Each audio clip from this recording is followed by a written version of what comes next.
Hi everyone, my name is Sue. I'm a volunteer with the Let's Talk Science program at the University of Ottawa. Today we're going to do an activity to learn about 4 forces of flight. So to do that we need to build a paper airplane. So we're going to do a simple airplane that works every time that you're going to be able to modify to see if you can make it better. So the first thing you need is a paper straw, a plastic straw, or we can even make a straw out of paper. So I'll show you how to do that in a minute.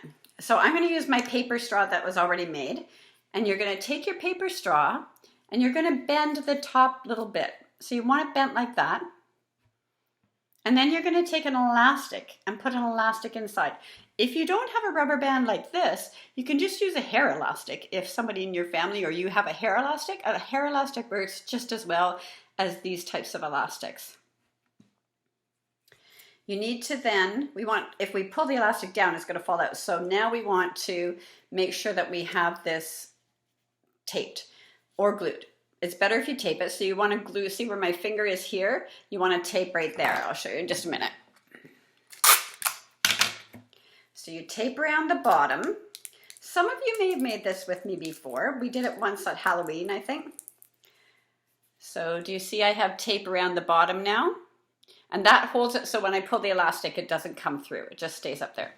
This is your launcher. This is what you're going to use to give thrust, that force of thrust to your plane. So you can either do it by putting your thumb or your finger, near the top and then shooting it off like that. Or if that doesn't work for you, you don't even need the elastic, or if you don't have an elastic at home, you can just have the straw as it was, and you can use the force of your muscles to thrust the plane forward. So if you don't have an elastic, you can still thrust it with your hands, with your arm. So the next thing you need is, this is our launcher, we need a plane body. So you just need a triangle. If you're older and you wanted to make an equilateral triangle, you could do it by having each of the sides be 12 centimeters and your angles at 60 degrees, and that will give you an equilateral triangle.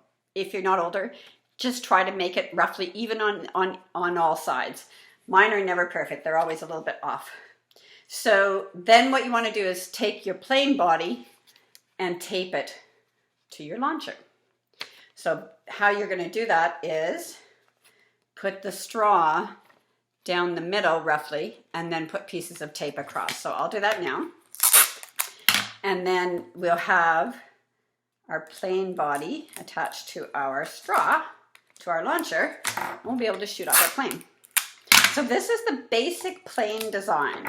The more tape you put on, like put a few pieces of tape on here, because then it stays on better. And if you have it down below the straw, that's okay. I would normally put mine up a little higher, but I didn't in this case. And then you can either throw it for thrust, or you can shoot it with the elastic. So be careful with the elastic. Sometimes the straw can hit your thumb, and if you're using a paper straw especially, it can hurt a little bit.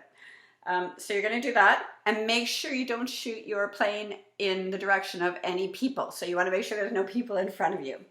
Then you're going to take this plane and you can shoot it inside and see how it goes, and then you can shoot it outside. So outside there's more wind, so there's more drag, so that if you shoot it towards the wind is going to be pushing against your plane and you might need more thrust. If you shoot it with the wind, your plane might go much further.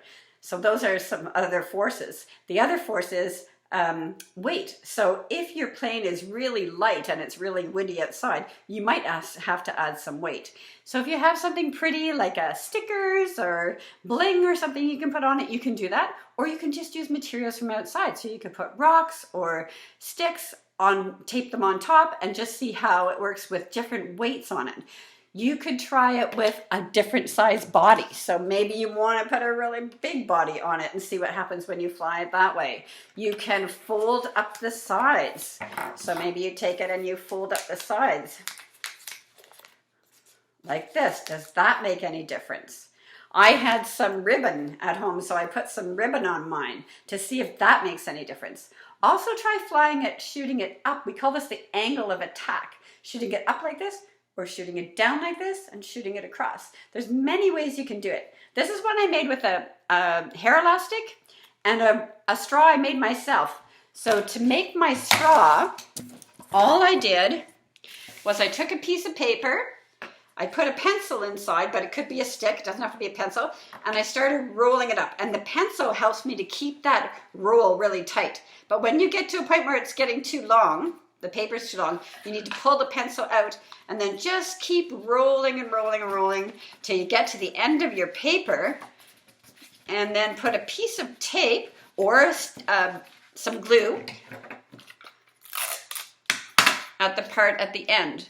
And don't worry if it's not super tight. It'll still work for your launcher, and it won't matter if it's super tight. If you don't want sharp corner or pointy corners at the end, you could cut it so that it's flat.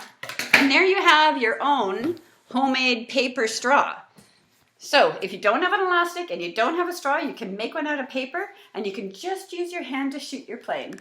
So good luck with learning about the forces of flight.